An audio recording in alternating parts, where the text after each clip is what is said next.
Hey, what's up? It's Matt back. Hit that subscribe button below. Much needed, appreciated.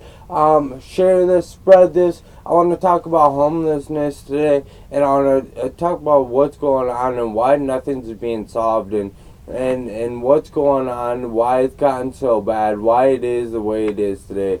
And I'm gonna stick with kind of with California, because it seems like they have the biggest problem with it. So it starts just since this last year. There's been a 48% increase in homelessness, and this is in Oakland. This right here is in Oakland, and I don't want to get into racist this that but 2/3 of those people are African American. The rent has went up twofold. If not 1/3, it's went up two-thirds of what it used to be, and the wages have not went up either. So that's leaving families that are now having to live and resort to living in either RVs, or, and some people don't even have that, cars, tents. They have tent cities everywhere. In Oakland, they have around 90 different tent cities. 90 different tent cities. This is record amount. We have never seen anything like this, and they're not really doing nothing about it. They could be creating solutions, but we'll get to that here in a second. Stick with me. This is some good information, and a lot of people aren't seeing because it's not right in their neighborhood. For the people that live out there, they see it every day. The homelessness is when people talk about homelessness, it's a home can be anywhere. I heard something yesterday, and it was homelessness is a state of mind, and it can be, because wherever you're at, you can have a home. If you have a trailer, if you have a car, if you have this, you can, anywhere you make it. Even if you're sleeping in a tent, it can still be home, because home's in your heart. It's not external things which everyone is chasing. This has a lot to do. It has a lot to do with greed. The rich are getting richer, the poor are getting poorer. There's that division line that is getting smaller and smaller, and it's sucking the middle class right out of the system, and it's putting them into homelessness, which a lot of people should not be in, just because the landlord decided to jump the rent up $1,000.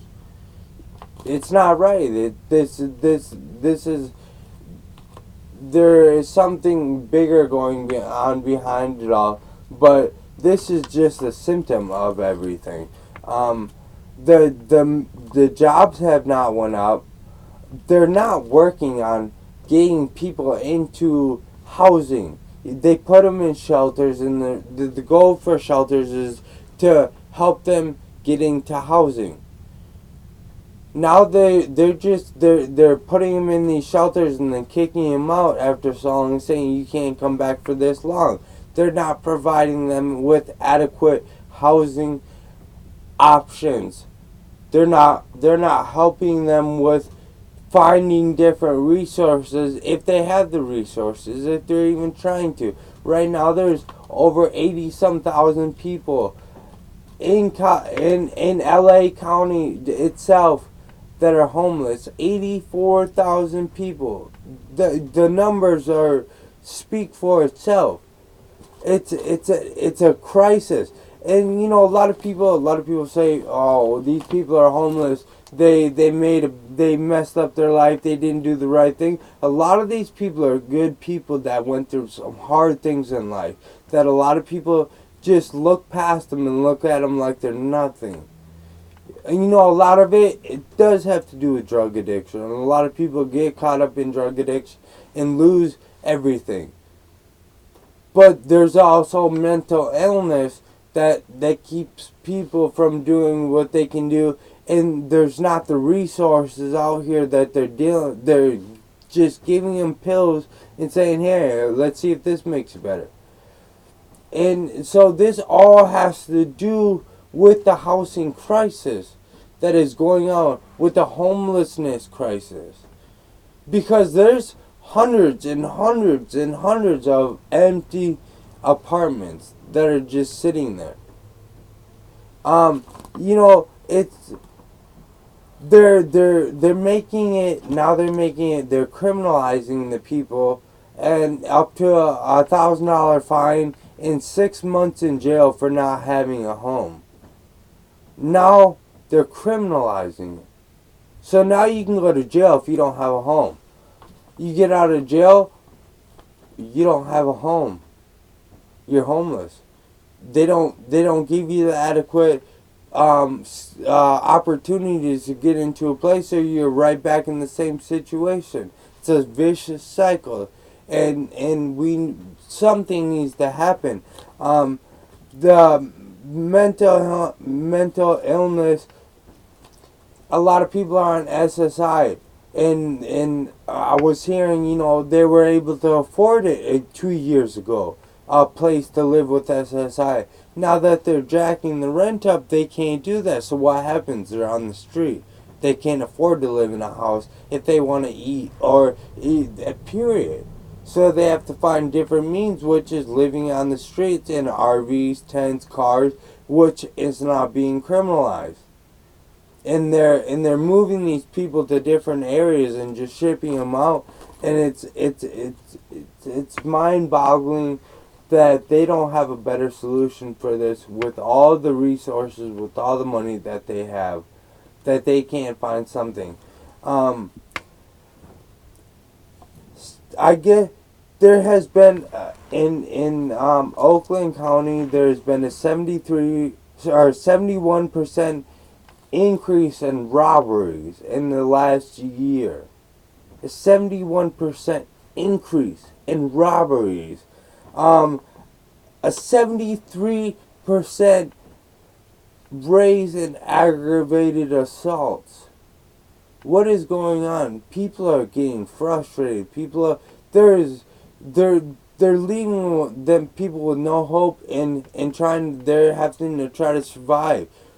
What do you do? Like I understand you need to be able to get a job, you need to do this, but unless you have those stepping stones and someone helps you get there, it's very hard to get there. And a lot of people find themselves stuck for years and years dealing with the same thing. The homelessness has become so visible that it's invisible in some places, if that makes sense. If you can look at it like that, it's literally, there's so much of it that it's become invisible. People have it's been like normalized to people's vision, seeing it everywhere they go. No, there's solutions. They are starting in Oregon. They have tiny house villages where everyone works. Everyone they help build the houses. They do all sorts of different. They have rules for people that are homeless. They go there. They work 10 hours a day. They have a roof over their head. They have their own place, and they're like mini little houses, and they're super cheap to make. Super cheap. And just think how much it costs for a person to be put in jail for 6 months rather than give them a little home to live in on Peace Lane where they can work and they can put in some effort too, and where the taxpayers aren't paying all this money to keep them in jail. They cost a lot of money, way more money to keep them in jail than to set them up with the resources to move forward in life. It's just in these places they run around 250 to 350 depending on the size that you want, and that comes with the work that you do on the little piece of land that you're living with other people. And it's not it's not the solution to the problem. It's a bandage. It's a band-aid to this problem. There's got to be across the whole United States, things have to change, and things have to become. People need to become more aware and caring, because any day you could miss a payment, you could lose a job, you could get an injury, you could be one of those people standing out on the streets with nothing. A lot of these people have diplomas, they have all sorts of college degrees, and they still find themselves homeless because of an incident that happened here, a medical bill, or something that, something. We need to come up with solutions, and I think these tiny homes on land are the perfect solution. It's a start. It's a bandage for the problem, but we can heal it over time. I love you all. Please share this message. People need to be their eyes need to be more aware of seeing what is really going on. Why aren't these people really getting into houses? Yes, there's addiction. Yes, there's mental health. There's a whole lot that goes into it. It's the system we live in. We can do something if we want to. I love you all. I hope you have a great day. And I hope you got something from this message. Share it. Spread it. We need to help these people, especially in the winter. People are dying. It is cold out here. I love you all, and I'll talk to you later. Hit that subscribe button below. It's much appreciated, much needed. Share this information, and I'll talk to you guys later.